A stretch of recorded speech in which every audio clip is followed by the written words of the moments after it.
Hey everybody, how you doing? Just thought I'd get on, say hi, see how everyone's doing.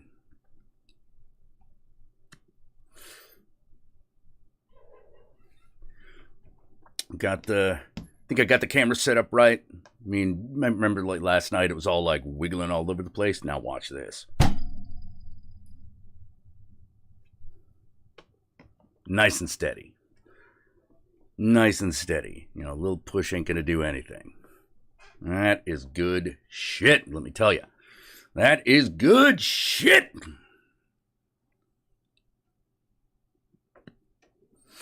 Oh. It's beautiful. It's beautiful. I want to shut the camera off. I can just do that. Now you can't see me. See, now you can. Stays relatively steady. I mean, it moves a little bit when I hit the table, but like not a lot. Not like it used to. Hey, middleman man, how you doing?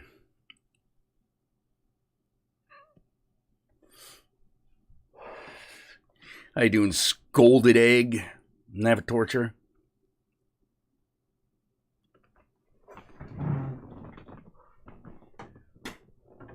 Also got this thing moving in nice and smooth. Hopefully it's fucking streaming as smooth as it's fucking recording. You know, got the exposure right where it'll like push out 60 frames as opposed to 30. Hey Cybercat, how you doing? What's going on with you, man? Just wanted to get on, see how everyone was.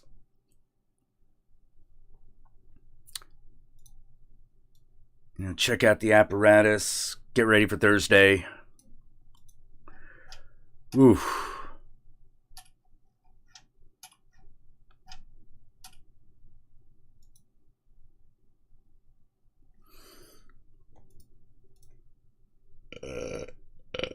Excuse me. Excuse me. I appreciate that excuse.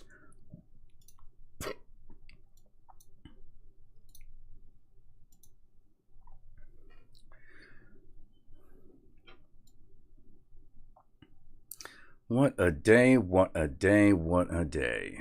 Man, I have been trying to get my ass back in gear after having been kind of like fucking not really being in gear for the last couple of weeks. So it's been a hot minute since I've been here. See you still around, dude. Hey, Terminative, how you doing? Morning or good evening, rather. It's morning for me. You know, I work on Vampire Time, generally. You know, so I'm up right now. Whew. The streaming on YouTube has actually been pretty good lately, so I decided I would check it out again.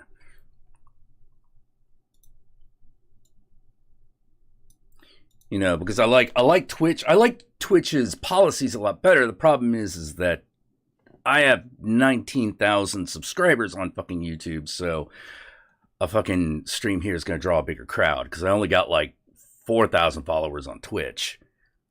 Hey, last night, how you doing? You're waiting for your Cirque school to, oh, what, like Cirque du Soleil?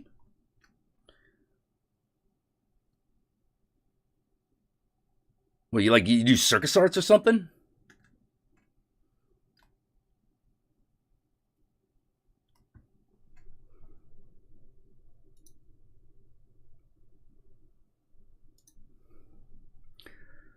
Wait for a circus school to open.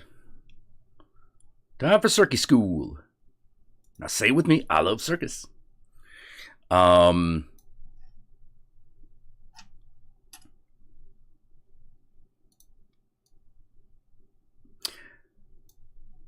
do? Damn. What's your thing?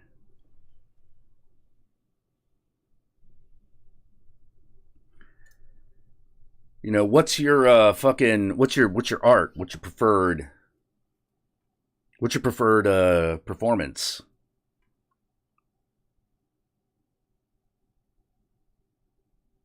Yeah, because I gotta say, like, I'm looking at your like avatar here, and that not necessarily a face that says circus. At least not from that angle. Then again, I am looking at a little one, so it may just be like a shitty compression. See, find a sign that says neurological assessment room, so you put it on your bedroom door. Yeah, sweet. That's the way. That is the way. Wear it on your sleeve.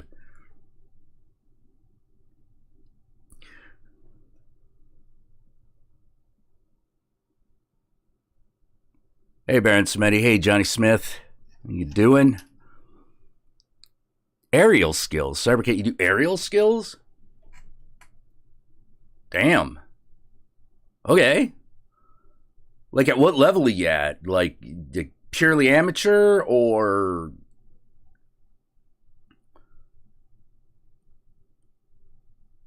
do you actually, like, take part in, like, professional performances?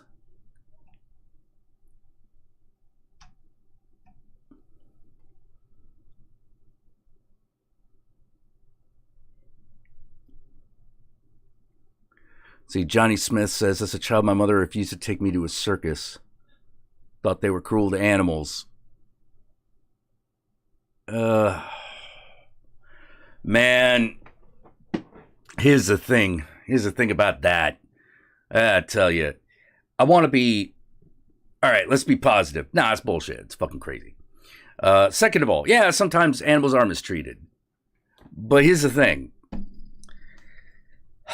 You really can't let that stop you. That sounds fucked up. That sounds fucked up, but you really can't let that stop you. Every time, I feel like every time we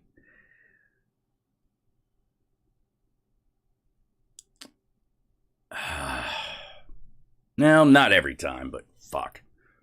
How to put it? Sometimes you gotta say yes. Sometimes you gotta say yes, despite the fact that it ain't perfect, that it is not not exactly how you would like it. Gotta say yes anyway. You know, otherwise, what do you got?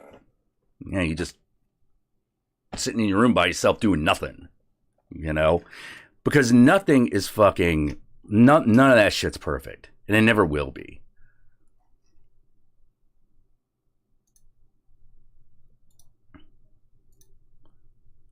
You know, it never will be.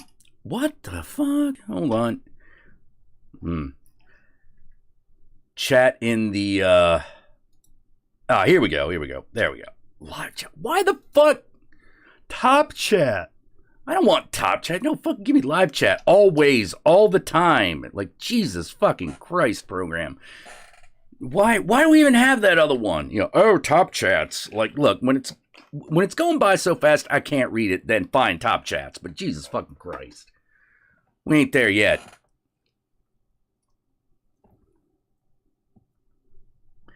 An elephant should never be in a circus. See, the thing is, I don't know about all that.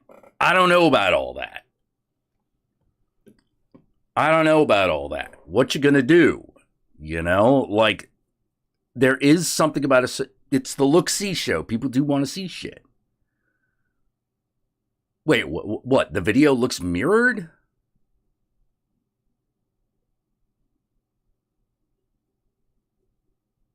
What makes you say that?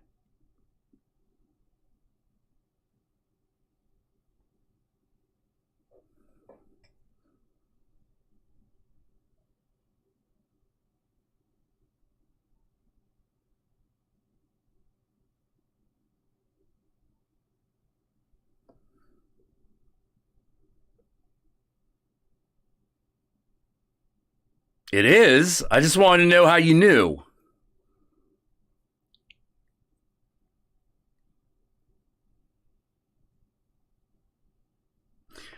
True, your mother was a bit hippy-dippy. She didn't let me and my brother have toy guns. The trauma is real. Yeah.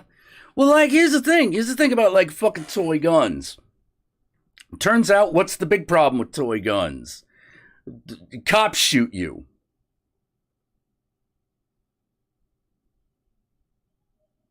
Well.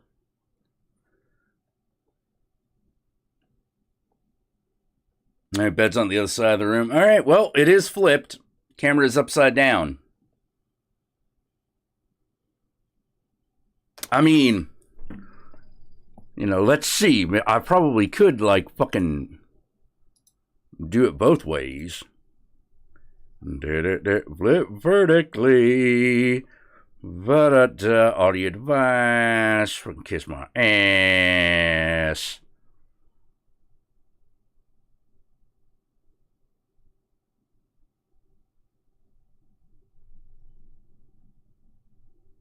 Okay, do this.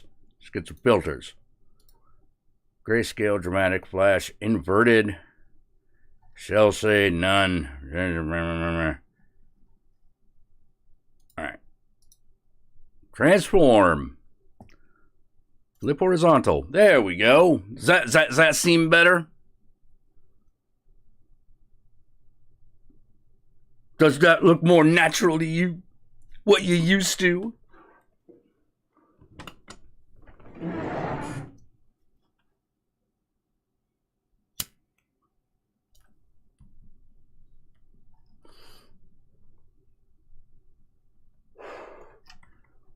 Nah, aerial skills are cool. Aerial skills are very cool. You know, like, there's a lot, dude.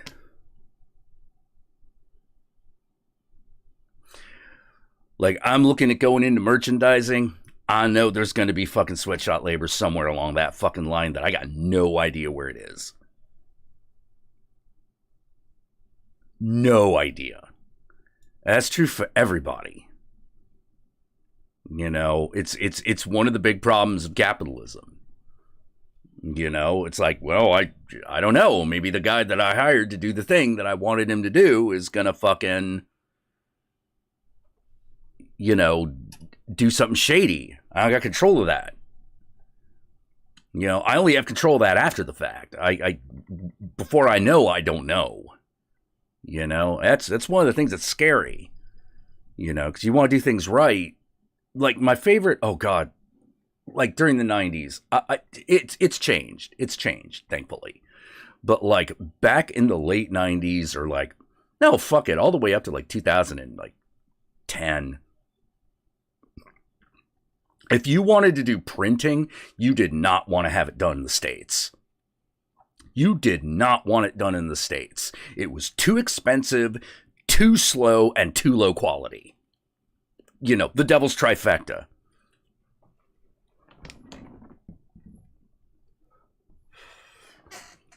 And here's the thing. People will deal with slow and as slow and expensive if it's high quality. Idiots will settle for low quality if they get speed or cheap.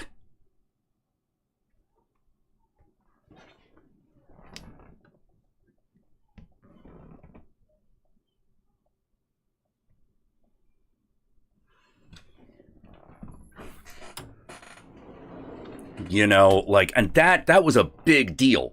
So, like, you get samples from these American companies, you'd just be like, what the fuck? This is not. Hold up, let me call some guys. And so you call up, he was like, where'd you fucking get your shit printed? And they were like, China. Oh.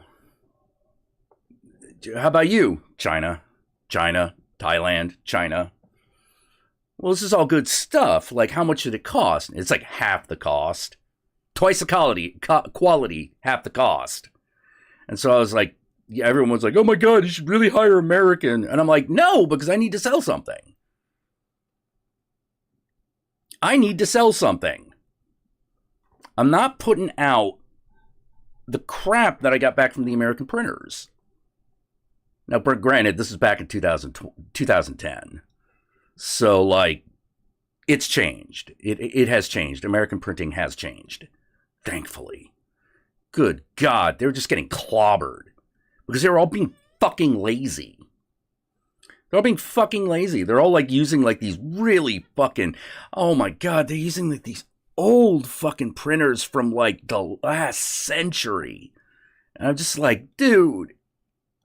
I like steampunk as much as the next person, but, like, come on.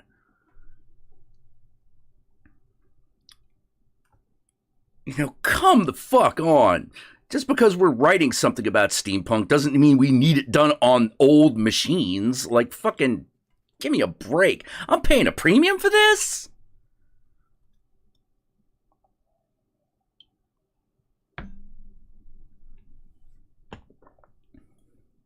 I'm not paying a premium for crap, you know, like, good God. And people are like, oh man, what if you have to do business with them again? And I'm like, if this is the best the printer could do, there's going to be no business to be had with them in the future. Because they either know that I'm right, or they're going to go out of business and I'll never see them again. And they'll look at me and they're like, oh, you fucking bastard. And I'm like, I paid you, didn't I? I paid you. I was dissatisfied. I didn't fucking come back. That's how capitalism's supposed to work. That's how it's supposed to work. You do a shitty job, I find somebody else. Good God. Especially, like... Especially from a vendor, dude. Like...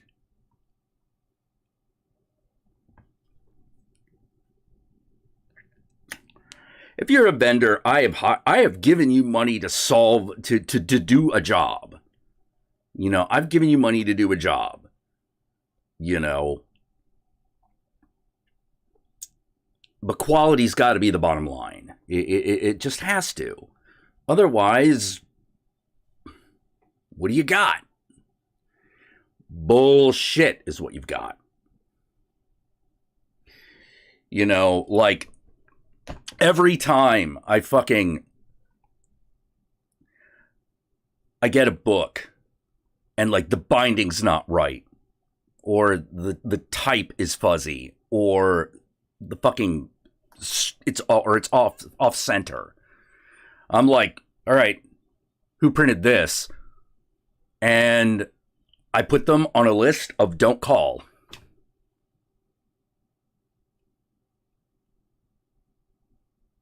Don't call.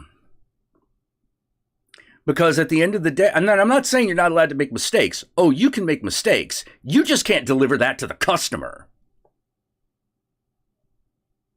If you're the vendor, you can't give that to the client. The client's allowed to say, what the fuck is this? This is bullshit. This is bullshit. I'm not happy. Well, we don't know what to do. Well, in that case, I know what to do. I'm going to find somebody else.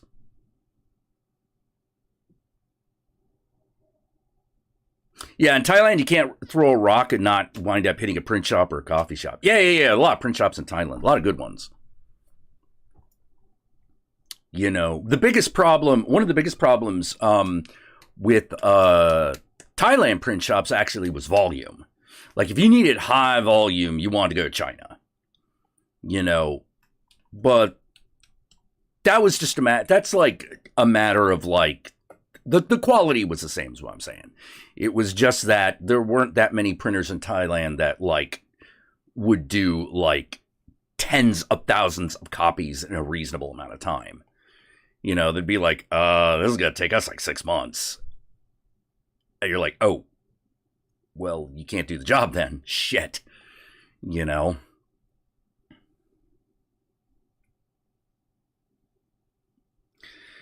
And that's an issue with print. Printing takes time. It takes a lot of time. You know, that shit gotta be... And I prefer to work with... most facilities are like this now. They weren't always. There's a period of time where... There was a period of time when the printer, the binder, and like all that shit were like separate. I don't know why that happened. It was horrible. It was absolutely fucking horrible. You know, just sort of like, oh, we just sent it off to the binder. What do you mean send it off to the binder? Shouldn't the binder be part of the print shop like it was like 10 years ago? And for some reason, a bunch of them stopped doing it. And I was like, you can't, what? And so now I have a problem because now I'm looking down the line and going like, I have no quality control over this shit now. Fuck that. But luckily, modern printers, yeah, they generally do the binding on site. Again, thankfully. Jesus fucking Christ. Sorry, having flashbacks. Like, got so angry. So fucking angry. You know, so many times I would look at shit and be like, this is unacceptable. Oh, Lulu? I don't know, man. Like, isn't that print on demand?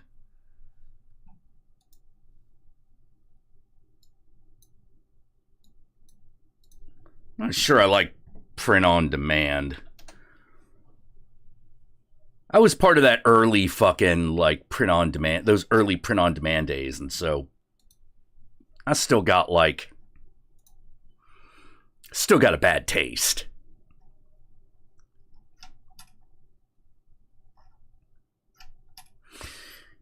You know, because if something goes wrong, what do you do? Fast printing with no hidden fees. Also, it tends to be really expensive.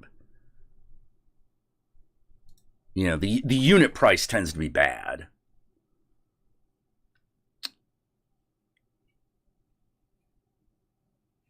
Never heard that story about me punching a Nazi? Oh, punching a Nazi or stabbing a Nazi? Stabbing is probably the one you're wondering about. Okay, so this is back in Baltimore, back in like the late 80s, early 90s. Back in the old punk days. Baltimore had a lot of fucking skinheads, and back in those days, the skinheads were kind of they were split. There were two major camps of skinhead. There were your neo-Nazi skinheads, and then there were your sharps, skinheads against racial prejudice. Now, if you were white in the Baltimore area and punk, you had dealings with skinheads. But right as this fucking change was happening, where like, because you think about skinheads now, it's almost all alt-right shit. You know, at one point that wasn't necessarily the case. So there was a square in Baltimore that we would hang out all the time. I cannot remember the goddamn name of it, and I am sure the whole place has been completely remodeled. You know, it was in one of those, like, come to our little, like, you know, basically, come to little gentrification town. You know, like one of them places, like, oh, look at our little art gallery. Oh, look at our salami shop, and, you know, whatever the fuck. Yeah, but the real reason that, like, everyone hung out there is because there was a comic shop right across the street from a record store that were part of, like, the old neighborhood. So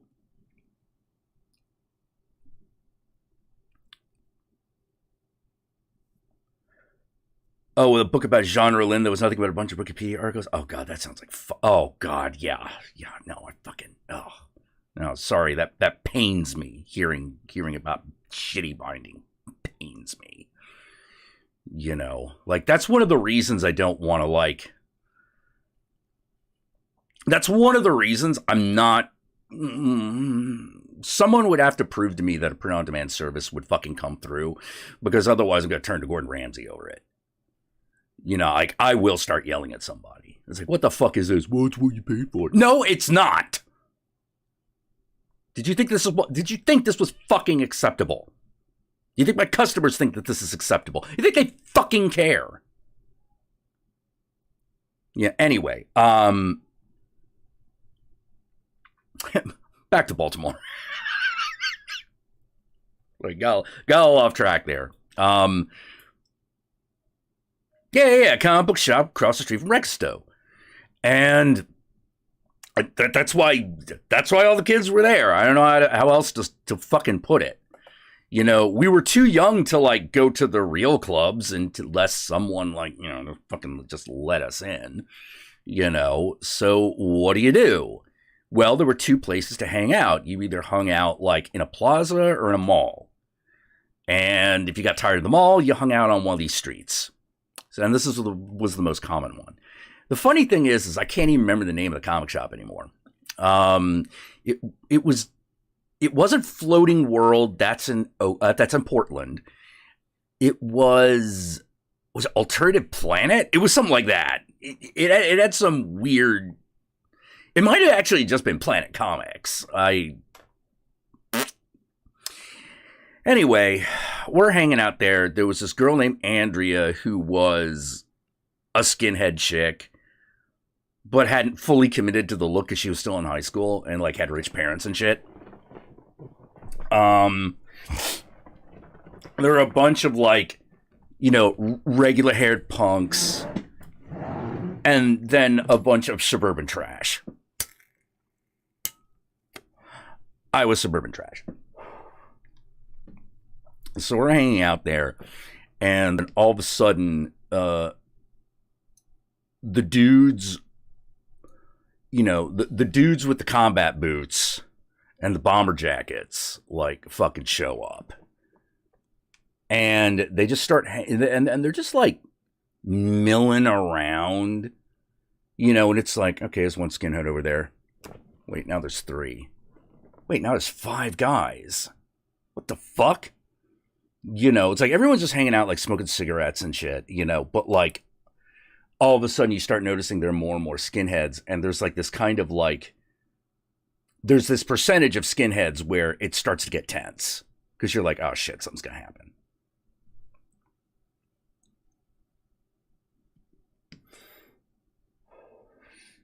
So it does. Fight breaks out.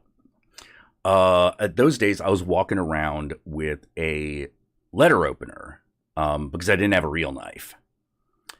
Now, to be fair, it was a really sturdy letter opener. It just wasn't very sharp. And in the middle of that fight, and this is, like I said, this was like 20 years ago. Statute of limitations long over. I fucking... Oh, my God.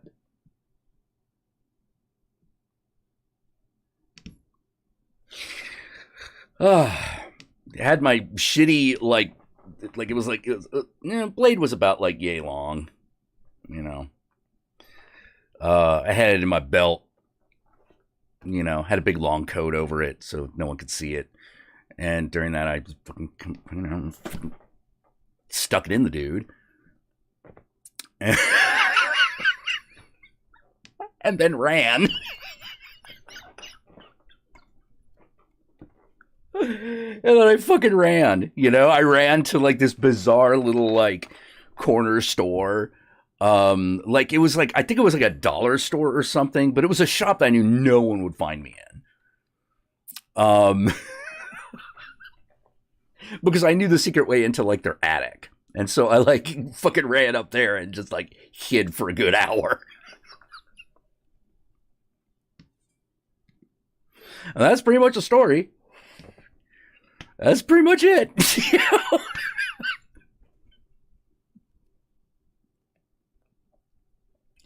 I did not go back. I did not go back to that fucking corner with that crew ever again because I'm like, oh, dude, what if I see that guy? You know?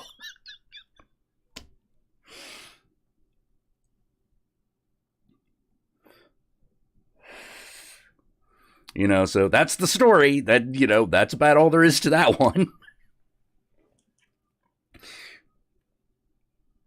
It's one of those, like, it's the most violence I've ever been involved in, yet it's like it's like the simplest story.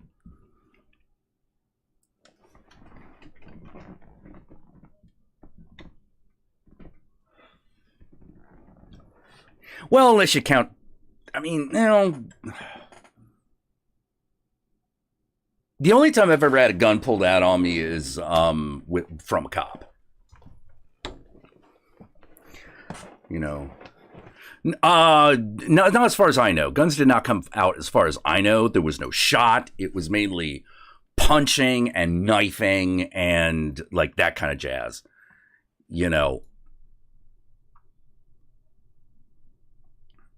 Like I said, the only times I've ever had a gun pulled out on me, a police officer was involved. The funny thing is I've been in better fights, but like those are like a lot of punching and dodging and getting hit. That was the closest thing I ever got to like a real like street fight. What was I, 19? Something like that? No, I couldn't have been 19. I was still in high school. I had to be like 17. I was not old. I was not that old. Yeah,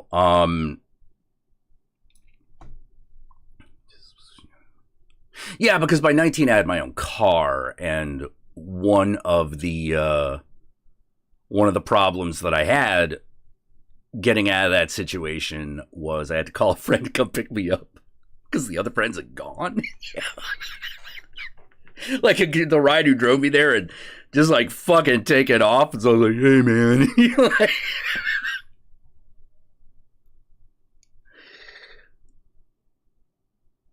Oh, hold on.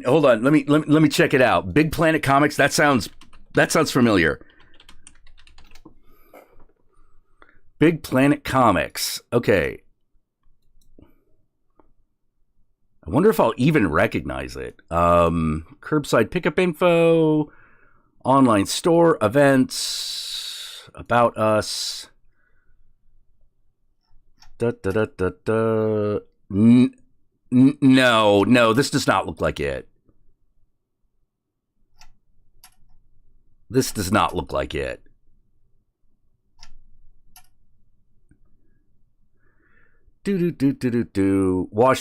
Washington, D.C.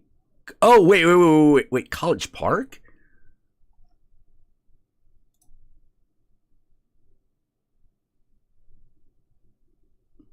Big Planet Comics. I don't...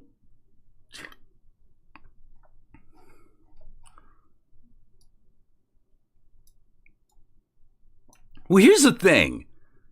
Here's the funny thing. I'm like, the word seems right. It's by Baltimore Avenue, but it's actually in College Park. Was it in College Park?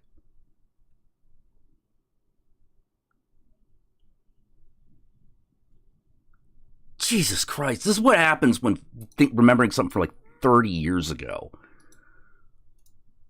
Let's see, Facebook, Big Planet Comics. They also have like a couple of branches. I could have sworn it was in Baltimore.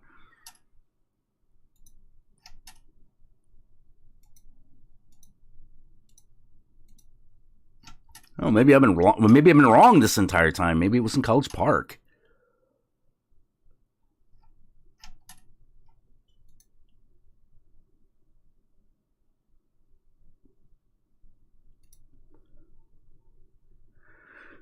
All right, here's Big Planet Comics. Do you have any like pictures of the store? No. Without any pictures of like the inside of the store from like the 80s, it's hard to fucking... It's going to be hard to confirm.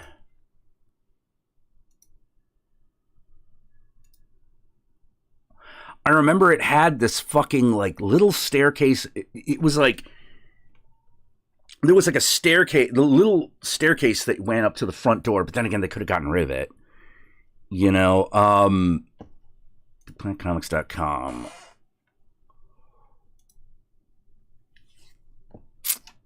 Oh, no fucking pictures.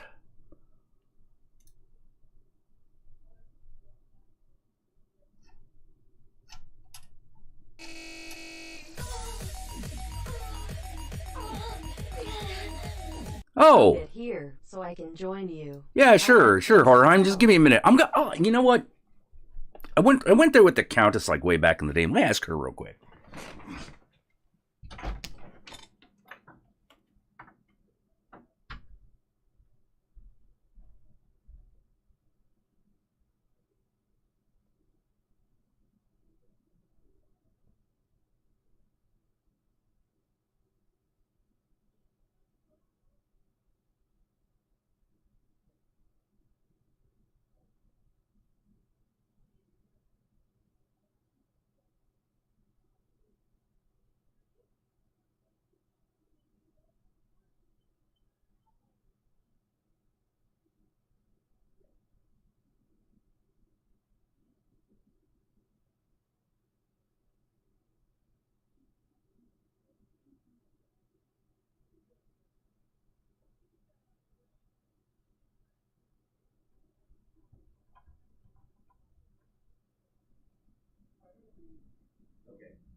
Right, turns out I had been fucking it up. It wasn't College Park. For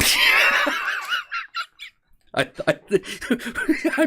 last couple of years, I've been telling people it was in Baltimore, but it was in College Park on Baltimore Avenue. God damn it. College Park is a college town, so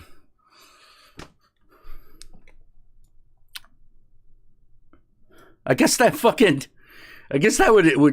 would explain that fight. Huh. This entire time, for the last like several years, I thought it was Baltimore, and it turns out it was College Park. Yeah, so apparently this is it, you know?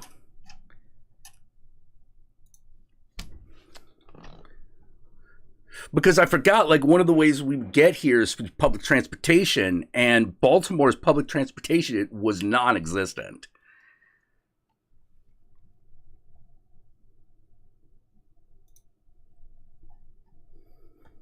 All right, let's get the Zoom app going. All right, so everything I said, change it to College Park, not Baltimore.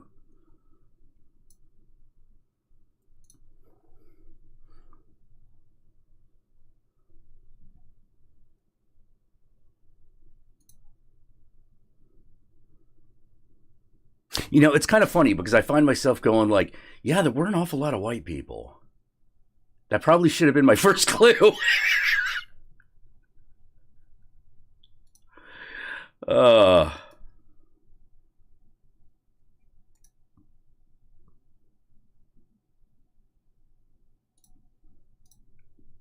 You don't know nothing about pain. Pain is being left by a girl in the middle of downtown Baltimore for a guy named Dennis that worked as a butcher and made twice as much money as you. What? Yeah, these are things you know nothing about, boy, but I'm here to tell you.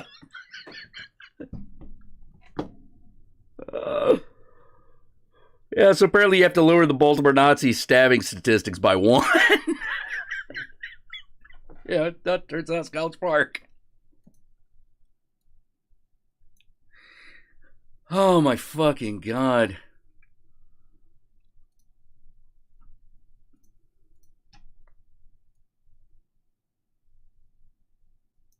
I could have sworn. Maybe it's a comic shop I'm fucking up on. Maybe it was a different one. But then again, fuck it. We're never gonna know. Look, somewhere in that Maryland area.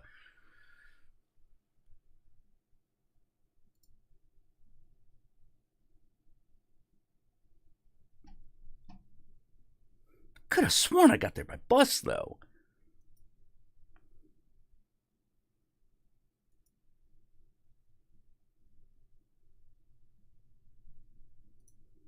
Now my brain, now I'm just going back through trying to figure it out.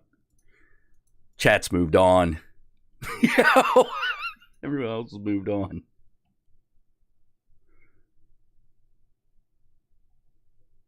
Do I want to see Suicide Squad? Fuck yeah, I want to see Suicide Squad. It looks great. Looks amazing. I'm into it. All right. Age creeping up on. Yeah. Because, like, dude, it's fucking 30 years ago. You know, you don't know what it's like having to go back in your memory 30 years until you are over 30 years of age. Like, you got to be like 34, 35 before that starts happening. But trust me, it will.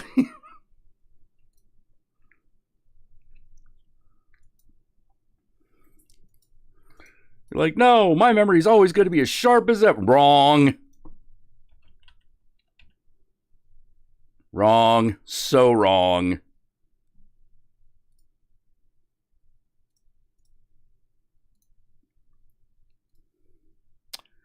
All right.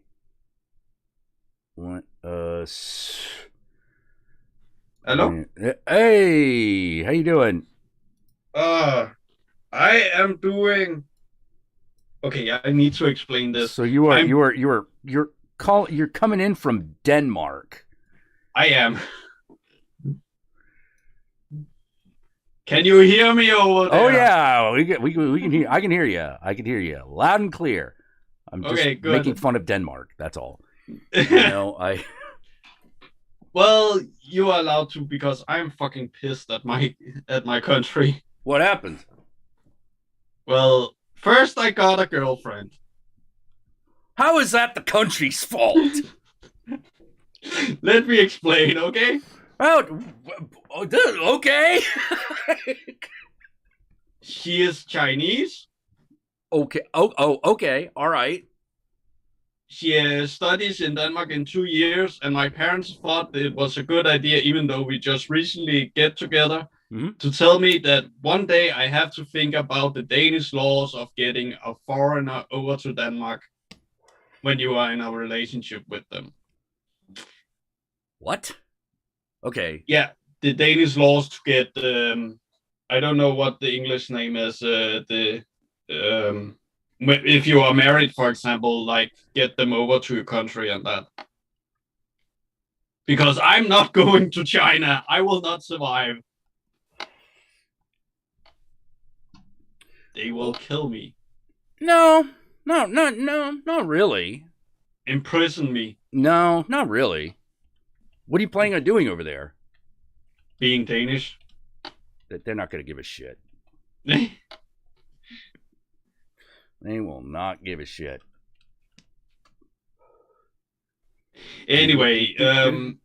according to the Danish laws, the way it works, it's working kind of against me because I'm already schizophrenic. Oh. So yeah, so I'm that wouldn't be good. Yeah, that's kind of a disadvantage for me because I need to have been independent for 3 years. I'm not independent right now, so I need to have a certain amount of money. I believe it's $16,000 around that much. Yeah, you need that much? I need that much. Like I need to pay the government or show I have that much on my on a free in case if a case is needed to be made.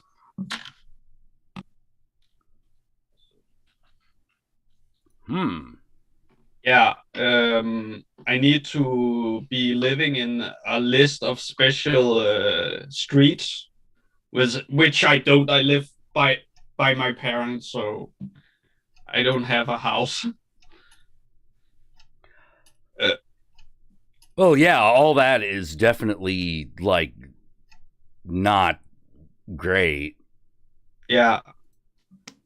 So I'm like if we stay happy together after she is done studying, we might end in a situation where she have to go back to China for a year or two. Oh yeah, yeah.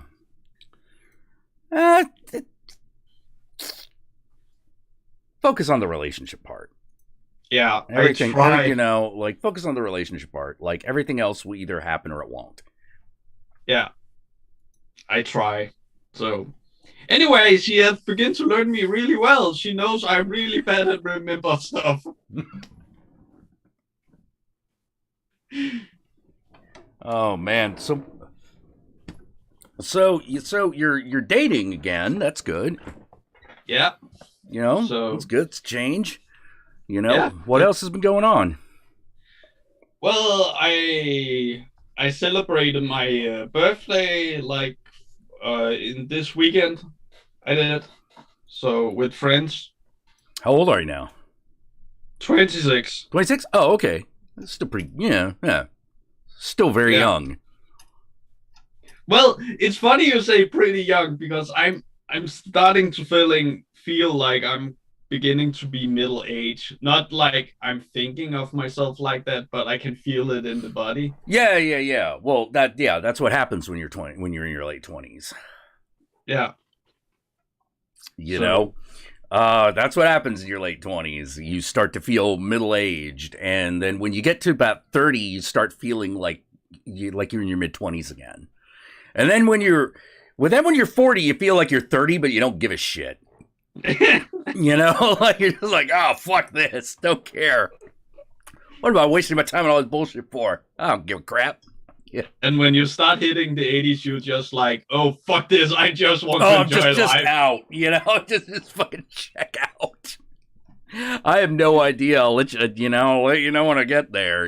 But I've got like a good 35 years before that happens. Man, who even knows if I'm gonna make it that long? Jeez. The Like funny thing is, that's the part that really starts to freak you out. That's the part that starts to freak you out. It's the fact that you never feel older than like your mid 20s in your brain, but your body and your habits start telling a different story.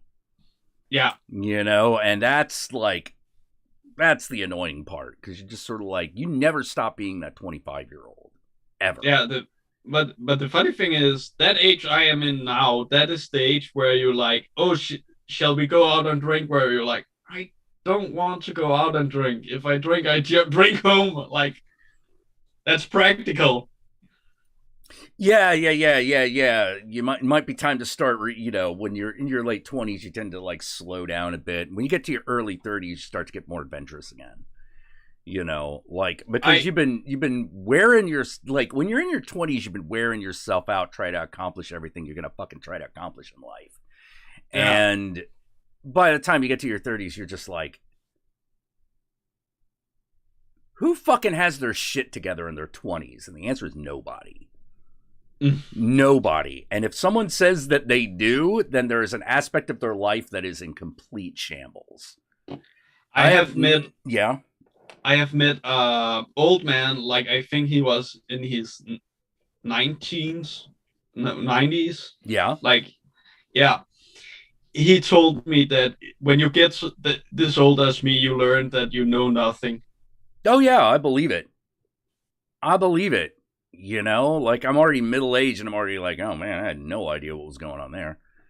It's just the way of things, Yeah.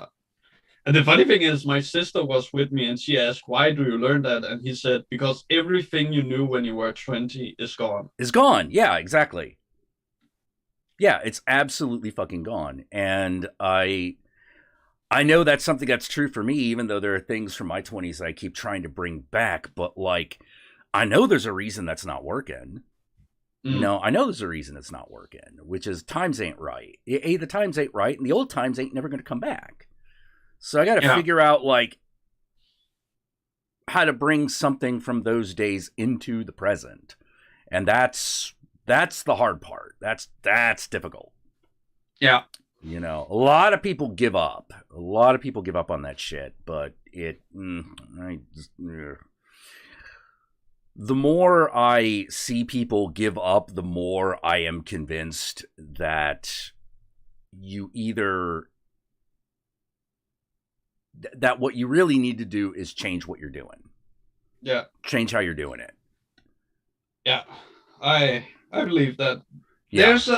There's only one thing I think I can help with when I am getting older, and that is how to behave on the internet. Well, it's where you spend most of your time. So yeah, it makes sense that that would be the thing you get better at. Yeah, I'm from the generation who kind of grew up with the internet. Yeah. You're a younger millennial, you know? Yeah. And I expect that the time I become a granddad, that my kids, either it is going to be a novelty to go on the internet,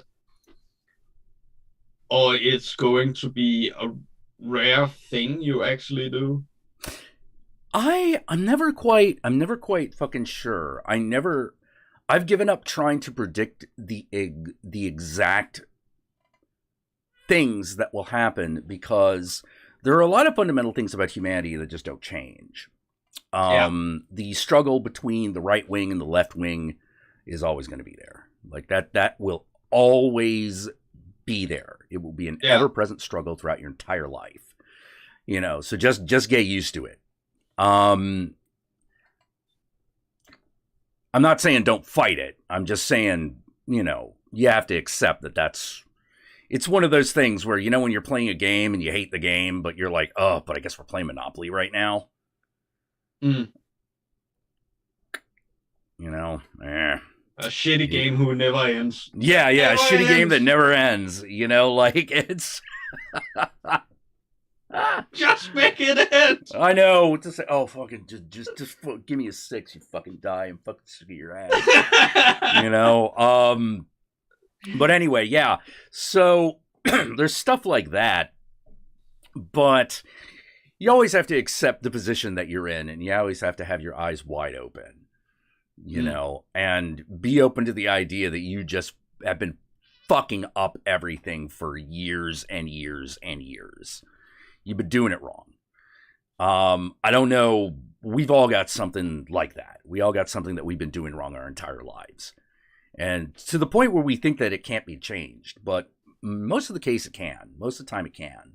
Yeah. It's just incredibly frightening. You know, like pee your pants, cry in a corner level of frightening. Which is odd. Yeah. Like they're more like these big life changes are more frightening than any monster you could ever possibly face in the real world. You know, it's more terrifying than a Nazi coming after you. Let me tell you. Let me tell you. If it was like, hey, you have to massively change your entire... Would you rather massively change your entire life or fight 12 Nazis? I'd rather fight 12 Nazis.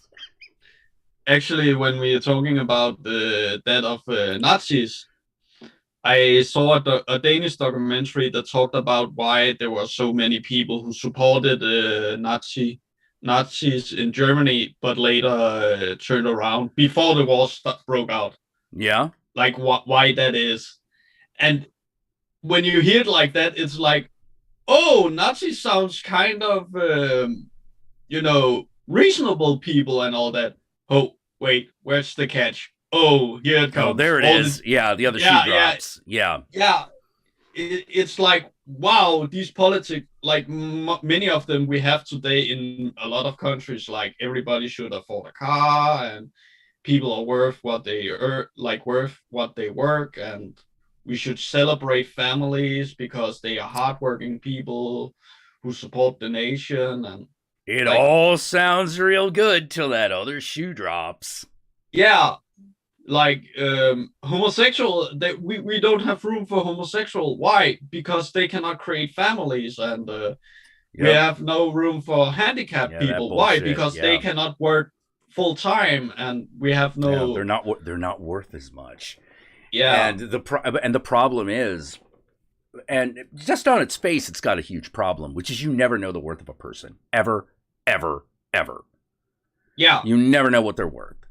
You know, people get it wrong all the fucking time. No. But the funny thing is, when you hear all the practical stuff, I'm like, yeah, I support this. Like, everybody need a running toilet, where I'm like, yes!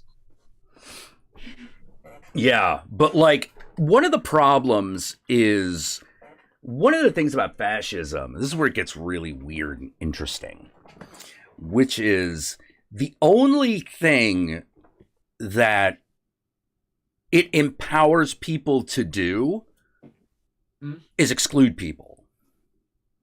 That's all it does. It's the only thing it does. And that's weird. It's sort of like, oh, you're worthless. Get out of here. No. You got to, like, you know, if you want to be a functioning society, you got to get rid of that thinking as much as possible, you know, because you have to start thinking of the nation as the connections that you have with other people. You know, that's how you have to start thinking about it. You know, everything else is just laws. Yeah. You know, well, the best way to recognize that we have fascist people, or people who might be easier to talk into become fascist, is people who concentrate a lot about stuff that can be dangerous, like invisible danger. Like, oh, porn is dangerous. Why? Because more people become rapists. Yeah, except we know that that's not true. Yeah, we know. Denmark learned it the best way, actually. No. Oh, what happened in Denmark? We had a conservative state minister who said porn should be illegal. His plan was that people would be bored with porn, and he had evidence that porn was dangerous to the public. The exact opposite happened. People was wild with porn, and it turned out that actually sex crimes in general decreased after porn release. Oh, yeah. The recent news about research about porn is that a person who consumes a high amount of porn has lesser chance to become sexist or has sexist beliefs. Really? Yeah. I'd have to double check on that. I don't know about that. I can believe it if you work in the industry or if you talk to the girls who work in the industry, like you are part. Oh, yeah. I wouldn't doubt that the industry itself is sexist. I mean, duh. I'm not stupid, but like, yeah, but I don't know about all that. We'll have to. Now, I want to say quickly, I know that the porn industry, when it was introduced, had a lot of problems. Oh, yeah. It turns out any illegal or black market has organized crime problems. I wonder why. Yeah. In Denmark, the problem was that the only people who wanted to fund these porn stores and porn films and all that was organized criminals. Yeah, real easy front to fucking shuffle money. Nobody else wanted to offer money to the industry. Yeah, it's all yeah. You fucking money goes through, gets washed. You take the profit. It always makes a profit. Yeah. You know, it's kind of like restaurants that way. If you do a porn studio right, you're always going to be flush. Another issue that appeared a lot was broke of contracts to porn stars. Like, for example, what was common back in the days was having these nude images of porn stars that only was shared during casting. They were not allowed to be shared outside of casting rooms. Oh, weird. Yeah, it was kind of a way to get around the fact that having the girl appear naked multiple times a day. So you just took some images, and these images people could share with each other in casting rooms, never shown to the public. However, it was often that these images was printed in porn magazines, which was broke of contract. You're actually kind of losing me here. I actually have no idea what you're talking about. Okay, so yes, Cat. Oh, I gotta deal with Cat. Cat. Oh, it's a horrible door. Horrible door. Oh, kitty. Isn't it a kitty? The horrible door in the way. Is horrible door in the way? Is it? Kitty. Wiggly. Wiggly cat. All right. You have paid the price for your transgression.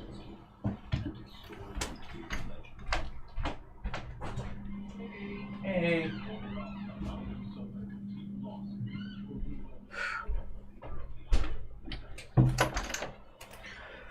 All right. Cat is dealt with. The baby has been fucking sated. He has been quelled. You know. I know the feeling of open the door for the cat. Yeah, damn cat, fucking cat, piece of shit. Okay. Man, I mean, let's see. Wait. Most of what I know about the Danish porn industry comes from the 2006 animated movie Princess. Wait, what? Okay. The movie Princess is a movie about, and it's an anti-prostitution movie. What? Okay. And it is violent as fuck. It was so violent that they agreed to make it animated to make it easier for the 2006 audience. drama animation. Princess, clip from Princess, Danish animated film. I can't play the song, but let's like. All right. Oh man. We're raping little girls. Oh, wait, no. Wait, what the fuck is going on? Okay, her mom is a porn star who dies.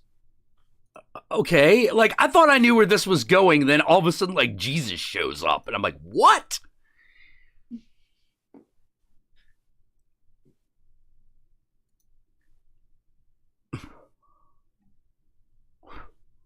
What the fuck am I looking at? I'm looking at this 6-minute clip and I'm already confused. All right, there's greasy guy. There's little girl. There's evil fucking bunny rabbit looking thing. All right, just going down an elevator. Dude just pulled out a knife on a guy. Now we're gonna fucking beat a dude up. Now that guy's dead, I assume, and now we're in a server room with like some dude drinking a Coke. And now he's getting the shit beat out of him by some guy. Probably that other guy. We're torturing the DVD storeroom. Wait, this is 2006. This shit's already on the internet. That thing could do crap. Oh, now it blows up. What the shit? And then Jesus. And then wait. There's a Jesus shrine surrounded by penises? What the fuck is going on?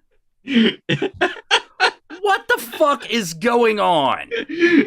The guy who made the movie is a madman. I just, oh my fucking god! Like, yeah, maybe I ought to see this and just be like, "What the fuck is this?" Oh, make it a vlog about have you and Horguru just sitting and talking about it would be laughable. What the fuck? I'm like, that looks crazy, but at the same time, I'm like, this looks like a fucking. It looks like it's gonna be like a chick track, but it's gonna be like arty because Europe. Yeah. Because you're creepy anti-prostitution propaganda. Well, is it okay? So is it anti? Okay, so here's a problem. Is it anti-porn? Is it anti-porn or anti-prostitution? Anti-prostitution, not anti-porn. But not anti-porn. What the fuck? Okay. Well, then why are they blowing up a DVD studio? You know, I have actually never seen it to its fullest, so. Oh, okay. All right. Makes sense if you watch it, probably, because well, I mean, I'm sure I will know. I there's a good chance I will know what is literally happening. I don't know if the movie will make sense. I've seen plenty of movies where I can follow the plot, but just ended up going, but why though? I'm pretty sure also that the girl's mother is buried where her gravestone is a giant penis.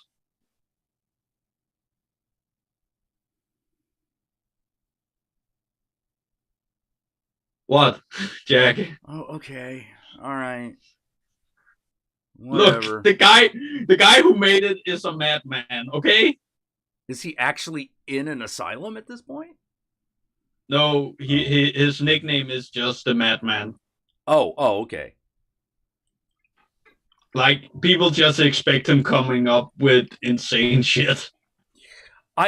Yeah, well, it sounds like Jack Chick type of stuff, except the guy is like got penises all over the place. It makes you go, I think the lady doth protest too much. I mean, he did make a short for ABC of Death, the first one. Which one? K for Klutz. Oh, it's the same guy who did that? Yeah. Okay. The one where the girl cannot flush the toilet. Yeah. I remember that one. I think it was one of the few good ones. It's not one of the better ones, but I remember it, which makes it not one of the worst. Which is not that of a high bar in that movie. I'm just, okay, whatever. Far be it for me to be surprised that the country that gave us Hans Christian Andersen would be anti-prostitution. But, I ain't never fucking stopping harping on that shit. Hans Christian Andersen visited a lot of prostitutes. He did. But he also but he also had like a problem with women, like very clearly. I think the guy had a lot of problems he could not deal with because of his time. Like me and Yogi, we talked about it, and we kind of came to the conclusion that we have a gay guy who has chronic depression. Oh, more than that. Like, I still fucking remember his whole fucking like encounter with Charles Dickens. Yeah, and that is kind Charles Dickens just being like, "Get out of my fucking house, you psycho! I am so fucking sick of your shit." Yeah. Me and Yogi, we read up about that, and there was things that we didn't quite get about the situation. Like the idea was originally he should stay for 2 weeks, but it became 2 months. Well, like, basically, he had invited himself over to fucking Charles Dickens's house. It was like he just showed up and he was like, Charles Dickens like, "Oh, hey Hans, like, what up?" And he's like, "Oh, I've come to live here for a while." He's like, "Wait, excuse me? What do you mean?" Actually, no. They did know he would come by. They knew he was gonna come by. They didn't know he was just gonna fucking like stay. Yeah. No, they also knew he would stay. They had a room prepared for him. One of the things he did was requesting that Dickens' son should shave him every morning because he claimed it was a Danish tradition. Well, you in England now, so no. And Yogi immediately just asked me, "Do you know if this is true?" It's not. It's not. That's no. I'm sorry. I'm not letting you rape my son. Like, there's hospitality but there's limits, man. Also, it's pretty well known how superstitious and fearful Hans Christian Andersen was. Yeah. Yeah. He demanded that when they drove the carriage, that they drove around the city because he was afraid of hooligans coming from the street corners and attacking the carriage.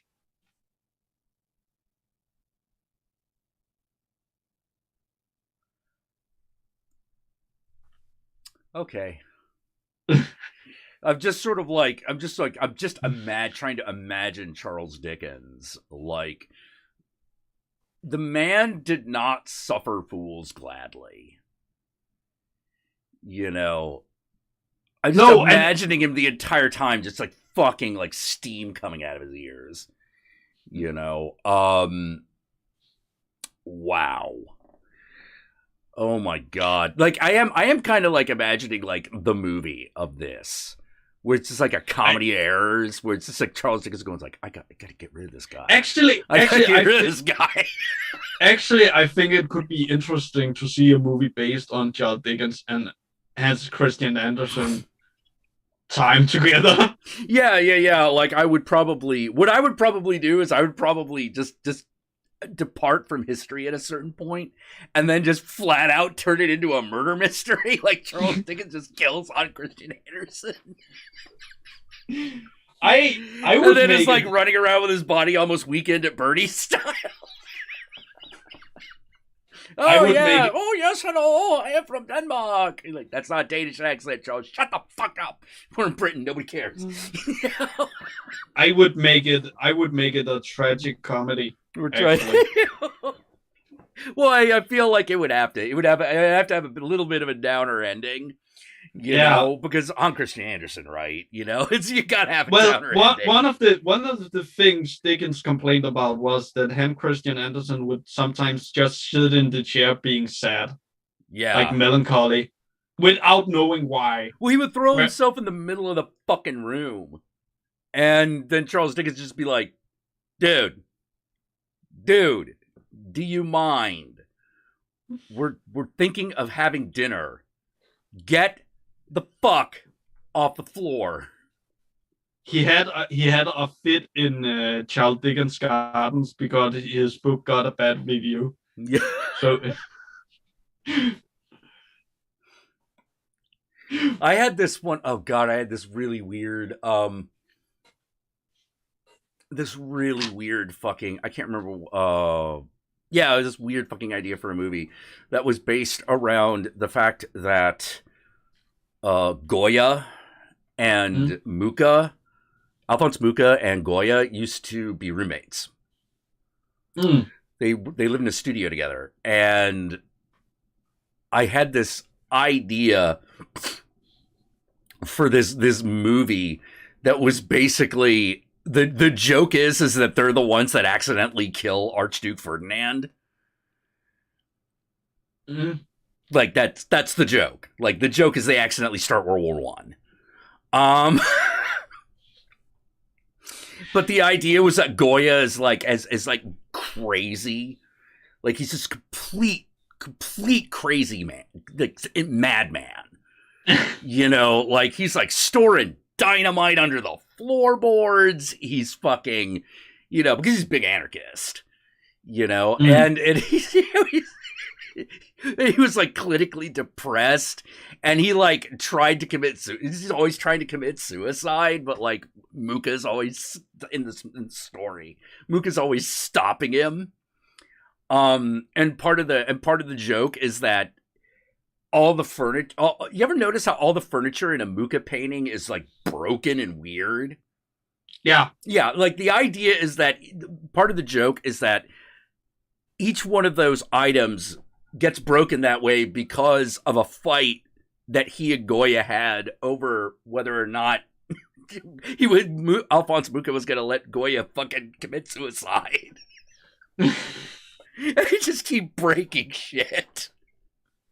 One of my friends had apparently began a project around the time Corona spread out and we went to lockdown in Denmark, where basically it's a comic where while you're reading it, you need to listen to classical music. There's no dialogue in it. Oh. Huh. He got the idea because he is a shitty writer, but a good artist. And he loves classical music. Yeah, well, like, oh god, what was one of the other things? Oh yeah, the other thing was like the guy that they can't stand who keeps coming over. Yeah. Is Toulouse-Lautrec. Okay. I don't know why. There was a whole subplot about. I had this whole subplot about Toulouse-Lautrec. You know? Why? Because why? because I wanted to explore the friendship of these two characters, and the one thing that they were kind of united in is that they didn't like Toulouse-Lautrec. Like, and that was the joke. Oh, someone's talking about Ken Russell's Gothic. That movie is amazing. I love that film. But yeah. I wanted to do like a gothic like movie, but as like a Fellini-esque comedy. Like where they're just like they somehow go all the way from fucking Paris to like fucking oh god, what was it? Austria? It was Antwerp, wasn't it? Where Archduke Ferdinand was killed. I don't remember, to be honest. Yeah.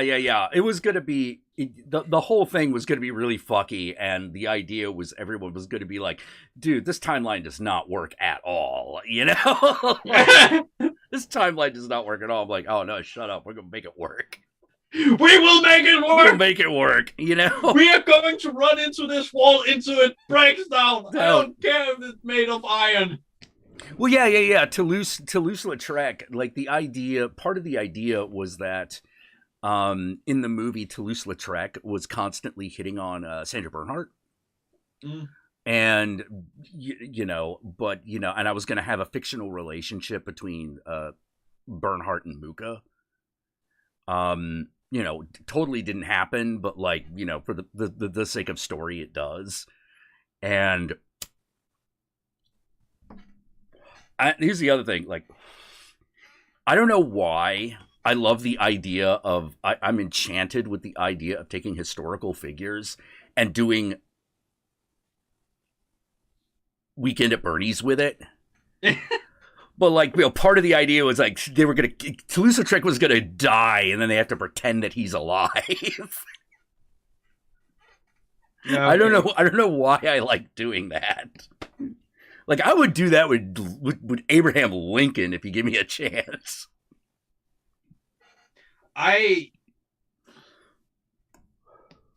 Okay, so we have a Danish king in Denmark where I would love to explore his relationship with his, what's called your wife's mom in English. Oh, mother-in-law.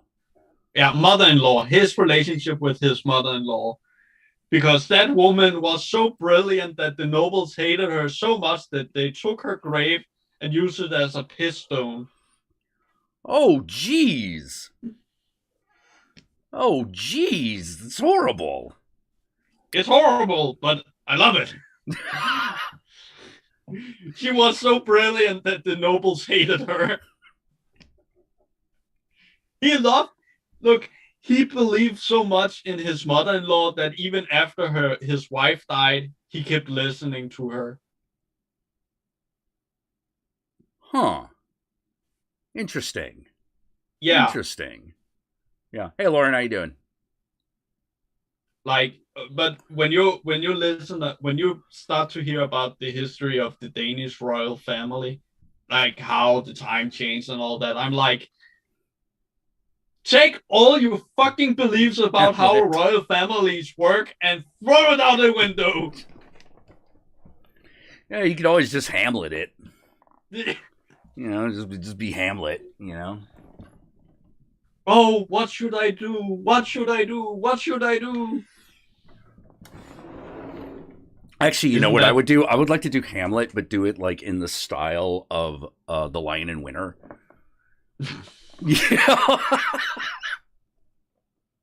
Instead of it being like a tragedy, it's like a comedy where at the end you're like, oh my god, thank god, everyone's dead. I fucking hate these people. Oh, thank god you all died. Oh, thank god they all died. Thank god. No, Oh. Thank god they're all dead. Now nothing bad will ever happen in Denmark. All of a sudden, like, fucking German soldiers start coming in. Nothing bad will happen here ever again. Oh. I love the fact that there are actually people who believe that Hamlet is a true story.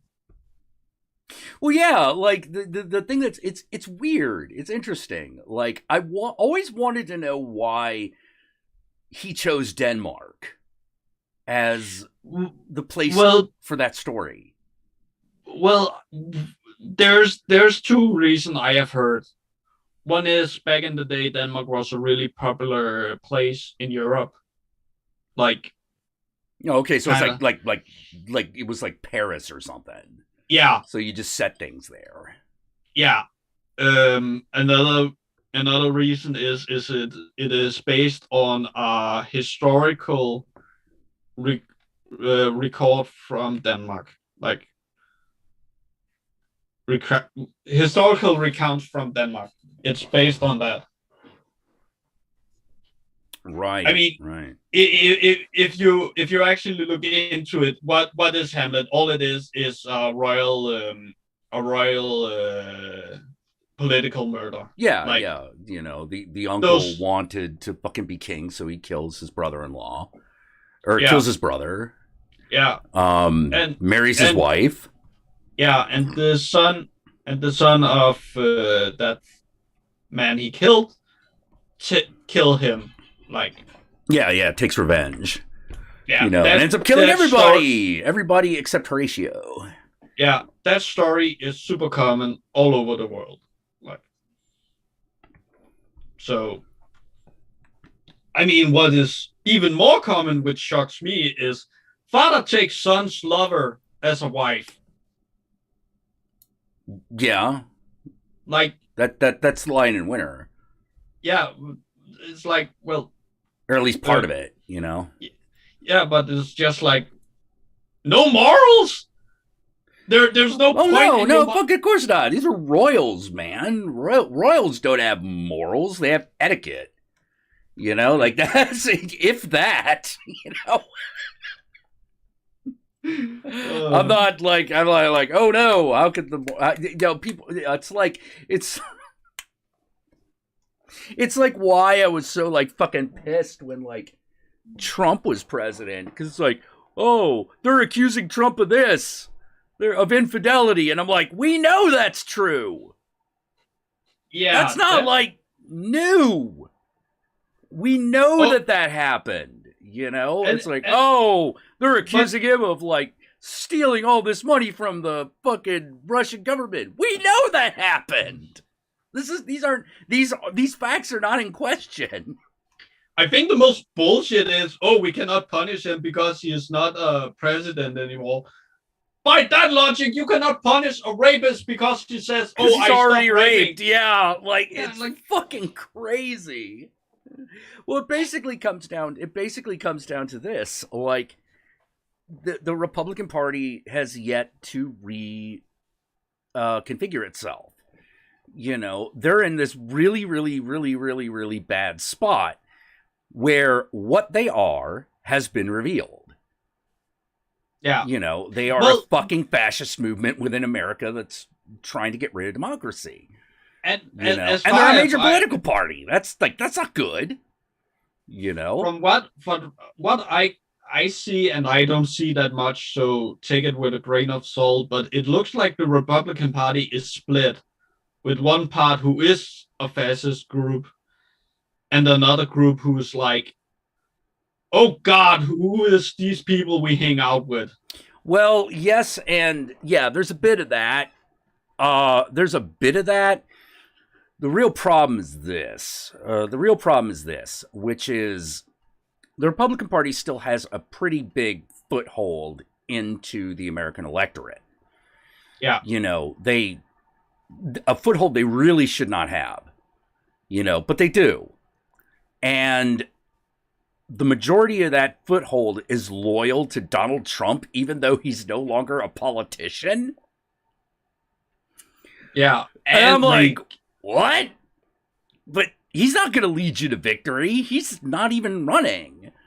You know, and they're just gonna do it. They're just gonna do it. You know, they're just gonna follow him. And so when people are like, oh, we were wondering if we should get rid of the filibuster, I'm like, yes, we should get rid of the goddamn filibuster. Like, I am tired of these old fucking gray faces having a fucking, like, just being able to stop anything. It's ridiculous. Yeah. You know, it's way ridiculous. It's like, oh no. And they're concentrating so much on Georgia right now. It's like, I don't know how to feel about that, because it's so insane. It's like, okay, well, if we suppress Georgia, everyone else is going to fall in line, right? No, that's not how that's going to work. Why would you do that? That's not how anything works. That has never worked like that. It will never work like that. Yeah, it's not going to work like that. That's not going to go. All you're going to do is weaken your own electorate base. And then what do you have? Nothing. You got nothing. Oh, well. We'll see. We need a strong leader, right? We're worried about Chinese money. Don't be worried about Chinese money. Like, I don't know how to say this, but it's one of those things where, like, what if China, like, collects all its debts? And I'm like, okay, first of all, it doesn't work like that. Second of all, even if they do,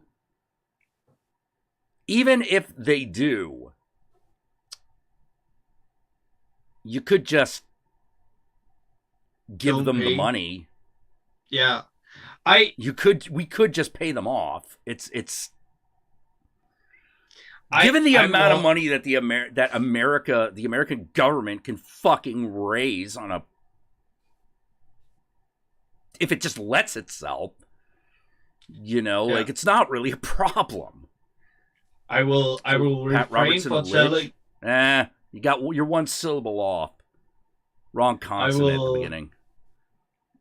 I would like to refrain from commenting on anything about China because my girlfriend is Chinese and she's coming by Friday and I want to be alive at that point. Oh, well, China's a lot more, how to put it, like, China's a lot more like America than Russia is. I'll say that.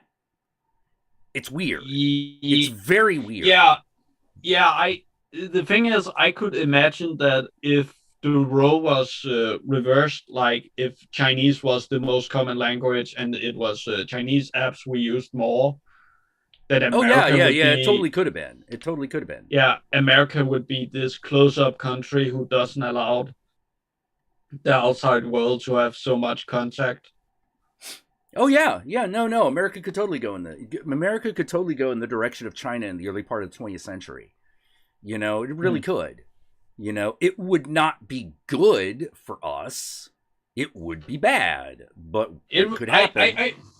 It would be bad for everyone. Like, not only... it'd be bad for Americans, at the very least.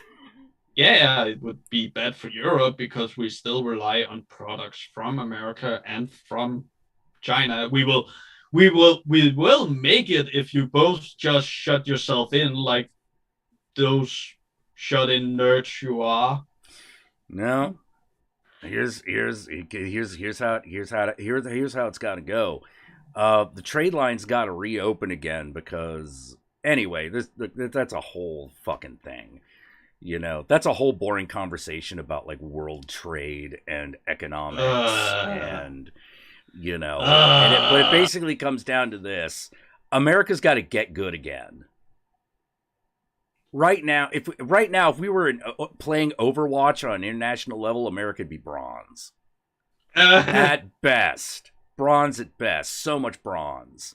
Wow, Overwatch! I haven't heard about that game in some time. I know. It's been a while. It's a lot of bronze.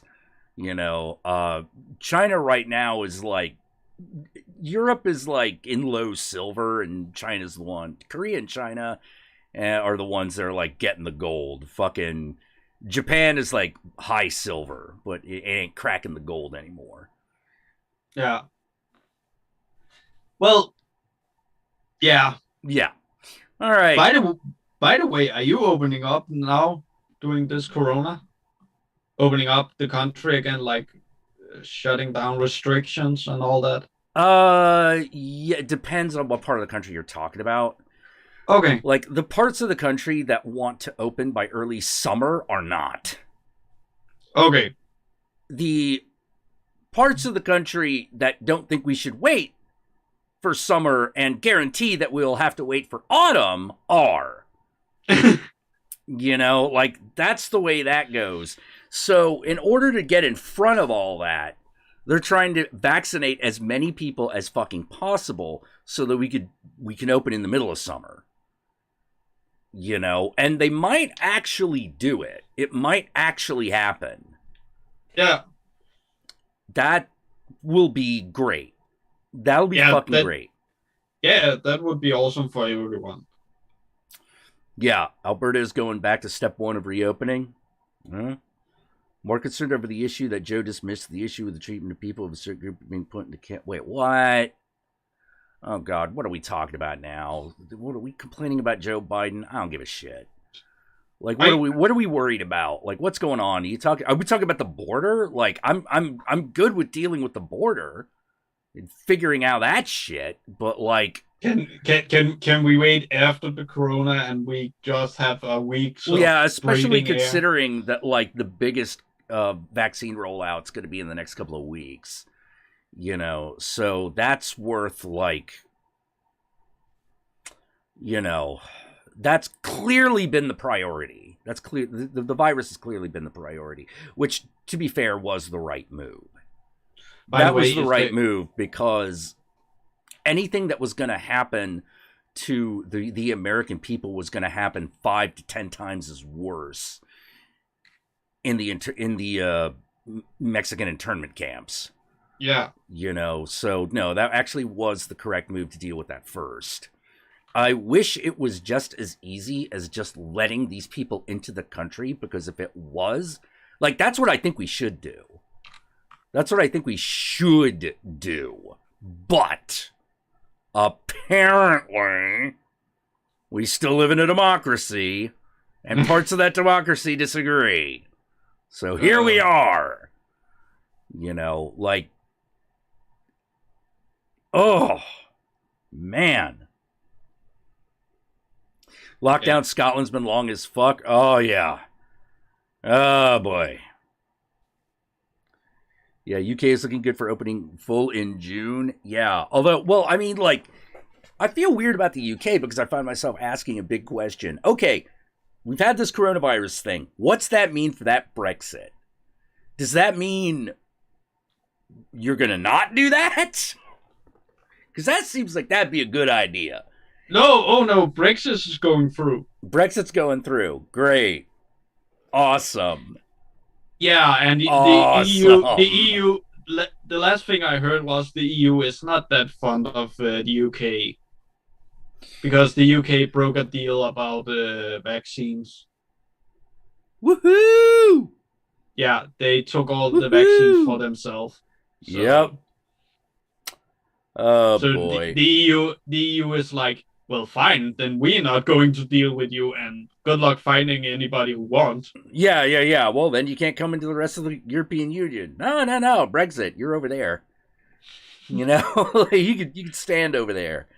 Yeah. You know, how's your little island? How's it going? Do you like it? Is it British enough for you? I hope so. Like, that's all you getting.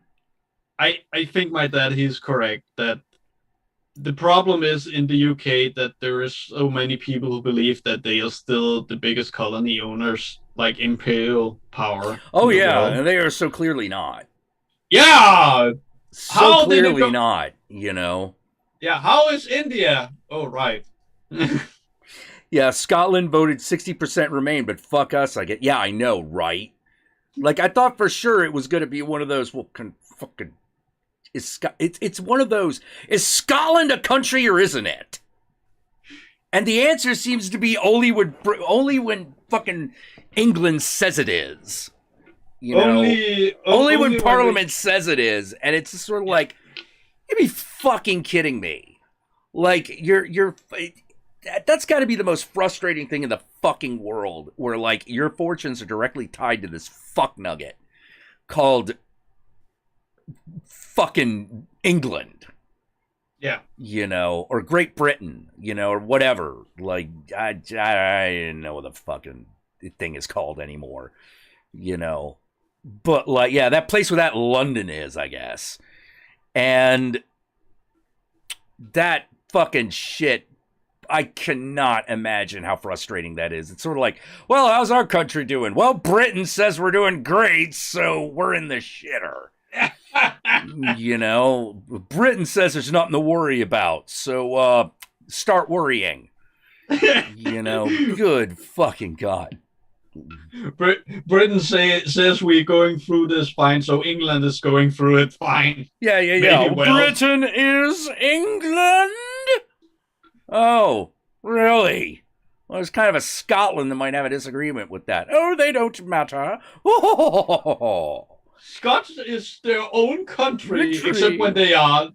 Except, yeah, Scotland's its own country when it needs something. But when we fucking need something from it, it's part of the fucking UK. Like, god damn. You know, like, that is a raw-ass deal. But then again, when I look as a Dane into the British political system, all I think is, god damn, you are a bunch of hillbillies. Oh, what? Scotland or England? England. Oh, like the way their parliament works, that they have a guy whose job is to make sure everybody shut up. Oh, yeah. Because, like, no, that House of Commons is amazing. I love it, but at the same time, I hate it when I watch it, because I'm like, god damn it, people. Like, fucking just get your shit together. And, like... Have some human decency. Like, hear your opponent out. Don't yell in the middle. Oh, I'm not even worried about that shit. Because the real instability fucking comes down to the fact that the party is elected across the board, and so the head of government changes constantly, and so no one can. There's the institutional memory of anything that goes on is basically zero. It's reset every fucking time, because everyone's like, all right, what are we supposed to be fucking doing now? I don't fucking know what we're supposed to be doing now. You know, like, I don't know, whatever. Just tell them they need job training. I guess that's doing something. It works for now. It works for now. Newsflash, it doesn't work at all. It's better than what America does, which is nothing. Oh, fuck the Queen. Fuck the Queen. All up in her octogenarian, fucking puckered up British asshole. You know, fuck that noise. I said it. Fucking Queen of England and Protector India, my ass. You know, fucking go in there. Yeah, tea ain't that great, UK. What the fuck? Everyone knows that the best tea comes from India and China. Oh, but we're the ones who... Yeah, you're the ones who sat on your fat asses and shipped it. Shut the fuck up. We don't need your crap. Actually, England has the highest consuming of instant coffee. Well, let's see. Oh, okay. All right. So Lauren is saying tea is okay in Scotland. All right. I'll give it to you. I'll give it to you. You know, I understand that culturally, Scotland and England are not the same. The funny thing is, I'm not a tea guy. The Queen is England and Canada's waifu. Yeah, that's what fucking pisses me off. It's the one thing I'm pissed off about Canada for. You know, I'm like, fucking get off the Queen's fucking dick. You know, like, fucking do it. Remember, like, fucking 10 years ago, in order to fucking avoid prosecution, that fucking Canadian, like, Prime Minister, like, prorogued Parliament, and I'm just like, what? Can't you just tell that guy no? Can't Parliament by unanimous consent just go, no, Mr. Prime Minister, the answer is no? And it turns out, no, they apparently can't, because much like England, they elect a party as opposed to an individual for the executive branch. And well, sometimes that don't work out too well. Sometimes it works fine. Other times not so much. Here's the thing. If you need something to move quickly, it's a terrible idea. It's a really bad idea. Well, that's democracy. No, democracy can work fast. Democracy itself can work very quickly if you let it. If you let it. The problem is that there are a lot of people who are investing in making sure that that is not the case. You know, because they want a dictatorship. Yeah, and in America, we call those people Republicans. You know, we call them the Republican leadership. In Denmark, we call them they Russians. don't even fucking like that. That's the thing that really pisses me off. It's like I don't.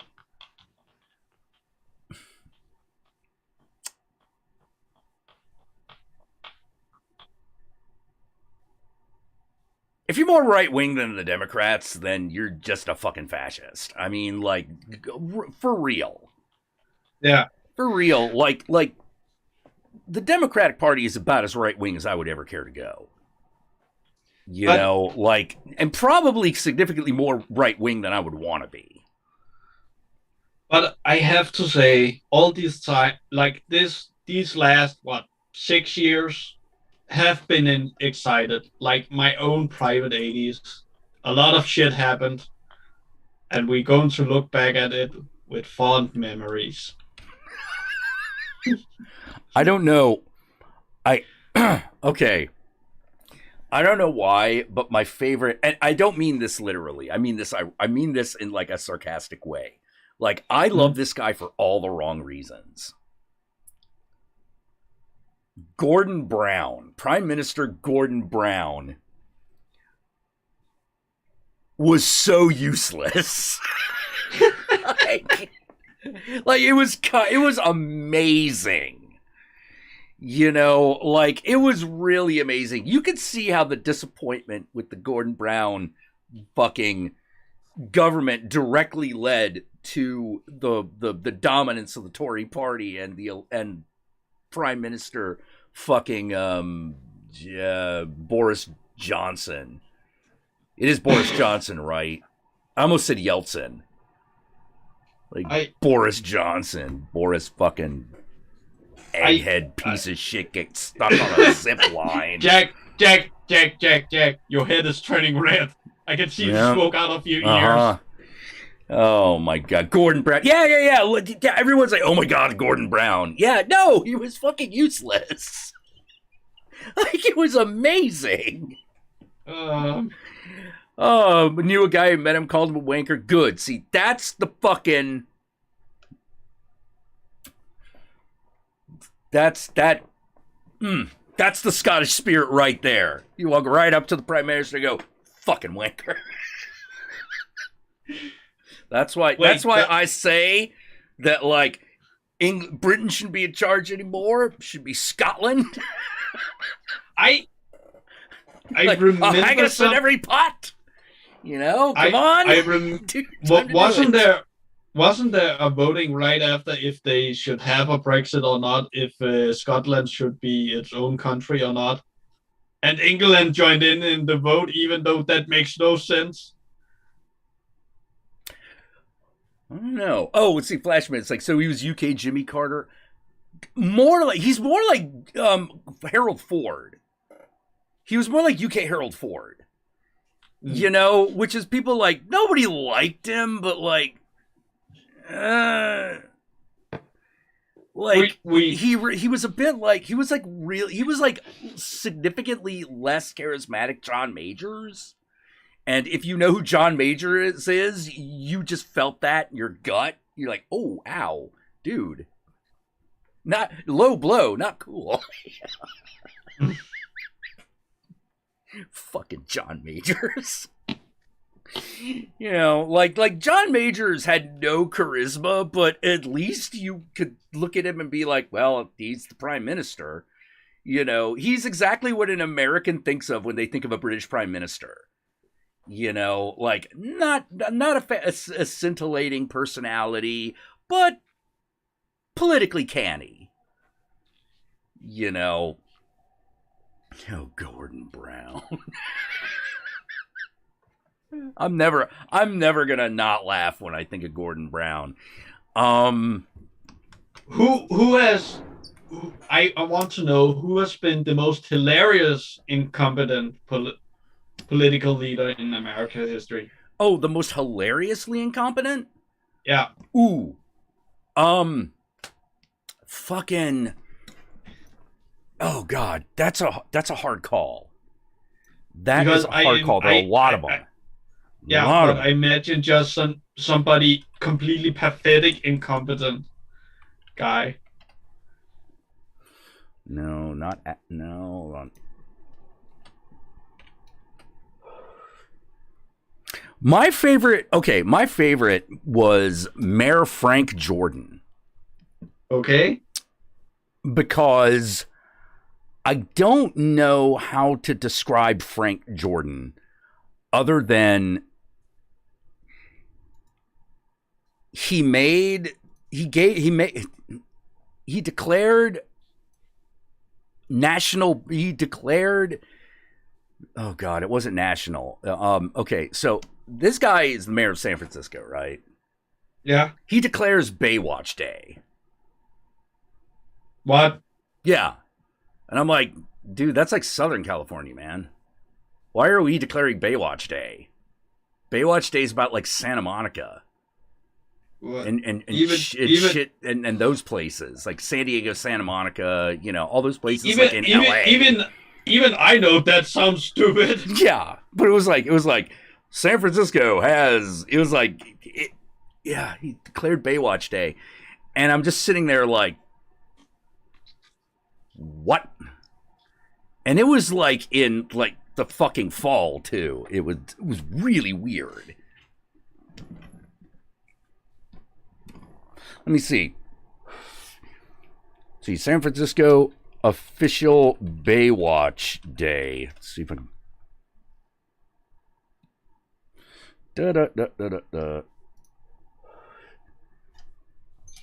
San Francisco Baywatch Day. Come on. I think that you need to have a healthcare system, a special one to people who suffers from being American, Jack. Yeah, it's like SF doesn't even have beaches. We've got one. There's nobody on it. But it's there. We have one. Don't insult me. We have one. Yeah, we have one beach that nobody goes to since we closed down the bathhouse and the amusement park. Why? One was the AIDS crisis. The other was the fear of moral decay.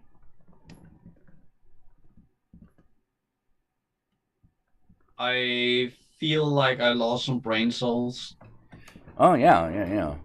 They shut down the playland at the beach like in the 80s. Now, to be fair, it was becoming a bit of a hazard, but like that's why you rebuild it.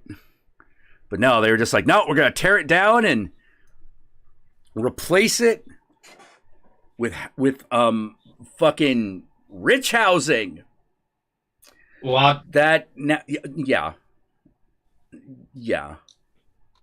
Even though everybody knows it would be better just to have it a public, like. Oh yeah, you could have done a whole bunch of things with it. Yeah. Like Pier 39 is no replacement for like fucking Playland. It just fucking isn't.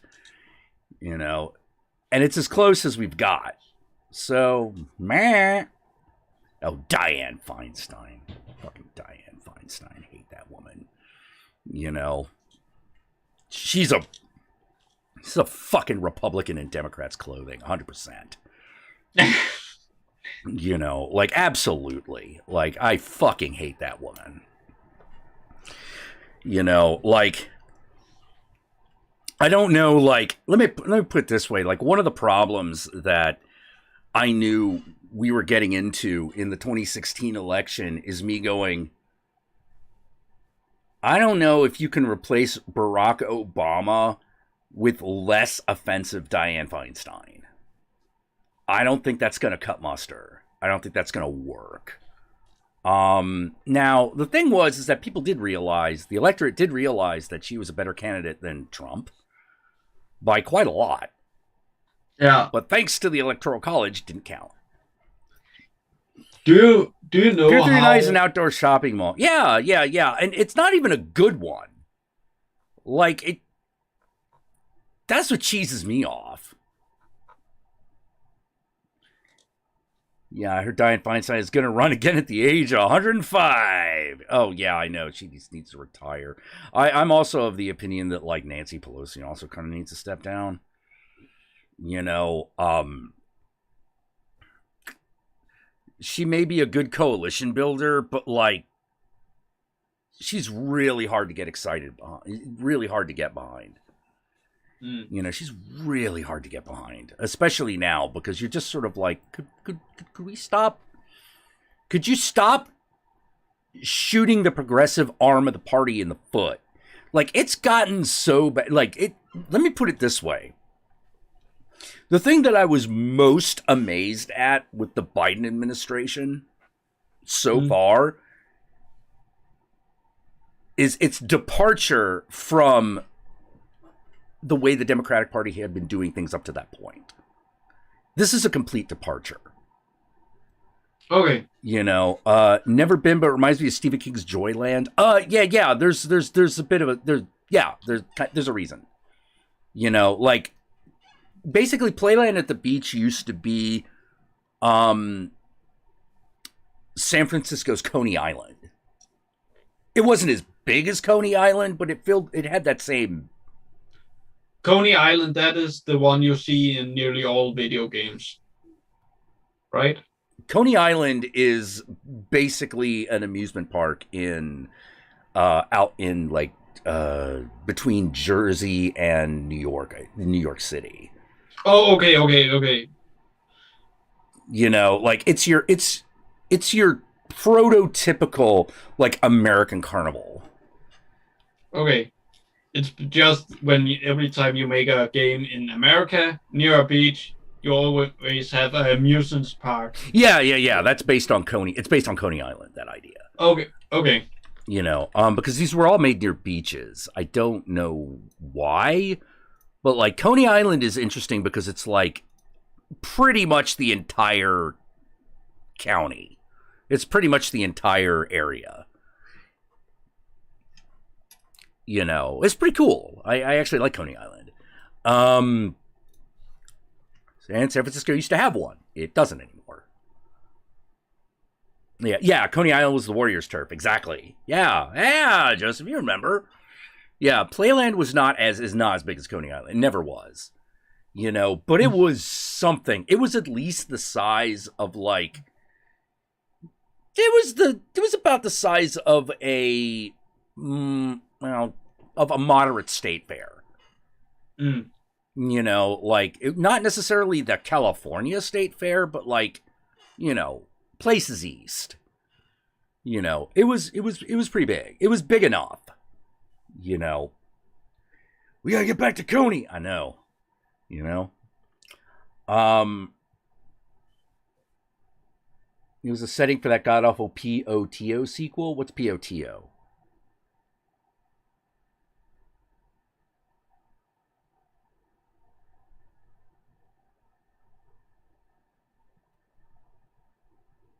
Public office toilet? I have no idea. I have no idea. But like, yeah, well, the fact that they put like that the Biden administration put like Bernie in charge of some shit, that was a huge departure. You know, it may not seem like much, but trust me, it is. It's a big deal. Like it's really it's always really funny to me when a effective Democratic administration comes along, because what tends to happen is everyone starts complaining, but in fact the change is happening. Yeah. You know, I always think that's fucking frustrating, because I'm like, because there's plenty of bad, but like I don't think people appreciate how much people do actually work to try to get things back on track. You know, every time we have a Republican administration, we go back like 5-10 years. It's so fucking frustrating. At least for the last 70 years? Oh yeah. For the last like 70 years, it's been like that. You know, but everyone remembers the two exceptions. the last popular Republican administration and the last extremely unpopular Democratic administration. Like Carter. Carter was really unpopular. For a good reason. He was a terrible leader. He was a terrible leader. You know, it's one of those, well, he seems like a good person. I'm like, yeah, he seems like a good person, but he's an awful leader. You know, like he was just ineffective, made really dumb decisions, and just did not understand like how things worked. He really didn't. In other words, this guy's looked like a fine dude. I have nothing against him as a person. I just don't like his leadership. Oh yeah. I would never want to be part of an organization that he was in charge of. Forget it. No way. You know, just no fucking way. And then you have Reagan, who had the approval rating, but his policies were horrifically destructive. It just fucked everyone over. Everyone got fucked over. The only reason people didn't care is because America was riding the high of this economic boom that had happened, that had coincided with Reagan being in office. And so he got all the credit for it. Now, did he have something to do with it? Yeah, he actually did. He actually did have something to do with it. But half of that situation had nothing to do with him and had everything to do with the fact that once the deregulation started, that you were going to have an immediate boom that was going to go bust very quickly, and it did. And the person who got the blame for the bust was George Bush Sr. But he wasn't the man responsible for it. He was actually the man responsible for America not completely collapsing. Okay. Which is an achievement. Yeah, which was a massive achievement. It was a massive achievement. And all because he swallowed his pride and raised taxes. That's what kept America from fucking completely going under. You know, it's fucking crazy. And then Bill Clinton comes in. And after that point, we have like the cycle and the turnover that we're all used to. You know, Democrats make a little bit of ground, then the next fucking Republican comes in, it just all gets dialed back. You know, a few things stick, but for the most part, a bunch of people get fucked. You know, you have another Democratic administration, things begin moving forward again, and then in the next one, they get fucking pulled back. You know, I think that the high road politics of the Obama years were a mistake. I think they were an absolute mistake. You know,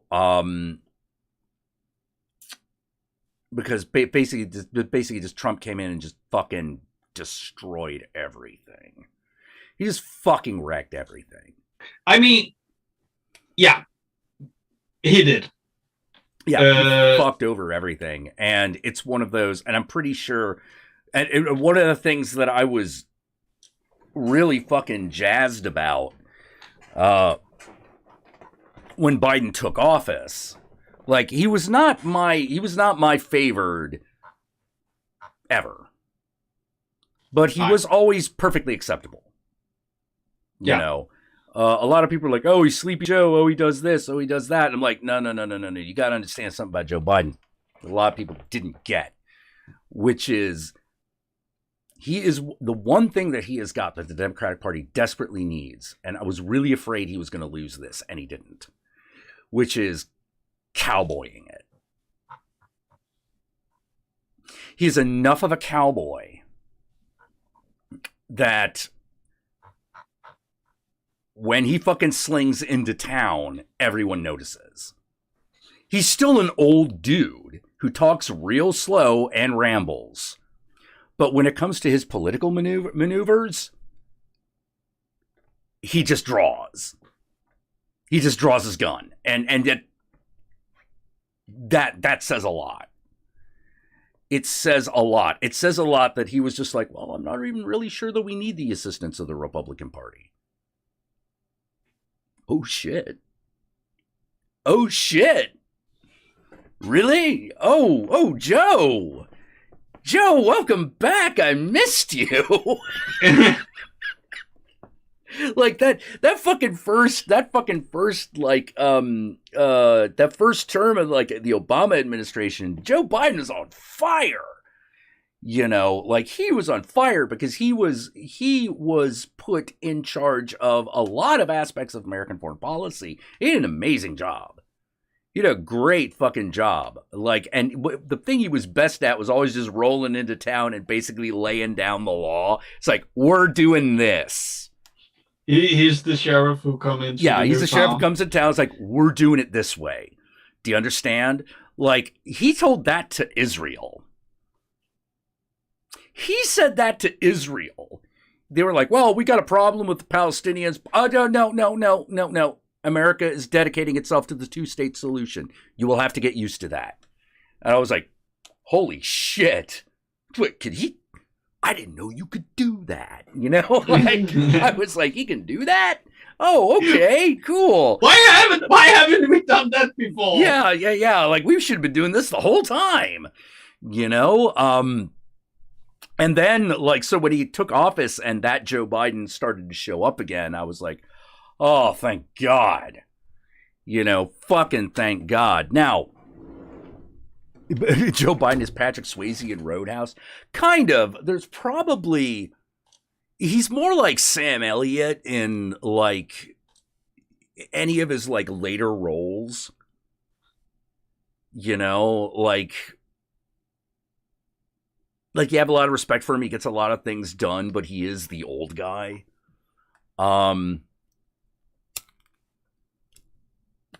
Oh, yeah. No, don't get me wrong. I fucking remember the rave laws, and I fucking remember like the anti-busing stuff. I remember all that shit. I remember all that crap. You know, that's why he wasn't my number one guy. You know, I have been directly fucked over by things that man has done. You know, but the direction we're going in now, I'm glad we're going in. I'd rather fucking... Yeah, he seems to be putting his foot down with China over Taiwan. Yeah, exactly. Yeah, he is. You know... He doesn't... Why he said he only would serve in, what is it, 4 years just to fix all the issues Trump made? Yeah, he just wants to get... Yeah, Kamala Harris, too, is pretty good. She's got a lot of dirt. There's a lot of things about her that are awful. But, like, competence goes a long way. Yeah. You know, fucking being able... Like, getting the government to be able to do something. That goes a long way. Yeah, I would still totally vote for them over Trump. Like, if it was between them or Bernie, I mean, I would have voted for Bernie. In fact, I did. I did when that was the option. I think we're going into a time where for 4 years, it's not going to be interesting to hear about American politics. No. We're leaving interesting times. But we are heading into productive ones. Yeah, what I mean is it's not going to be this drama-filled, hate-driven, oh, fuck nope. Trump or fuck everybody else. Like, I think we are leaving those times behind, and that probably mean that a lot of those channels who were living with that are dying out. Yeah, one of the things I definitely want to work on once the pandemic is slowed down, and I'd love to work on is trying to get house, you know, to get house going again. You know, either become involved with the emerging like dance scene or starting it back up, depending on what the state of it is. You know, because I think it's time. That's actually something that there was something there that I think will appeal to Zoomers at the very least.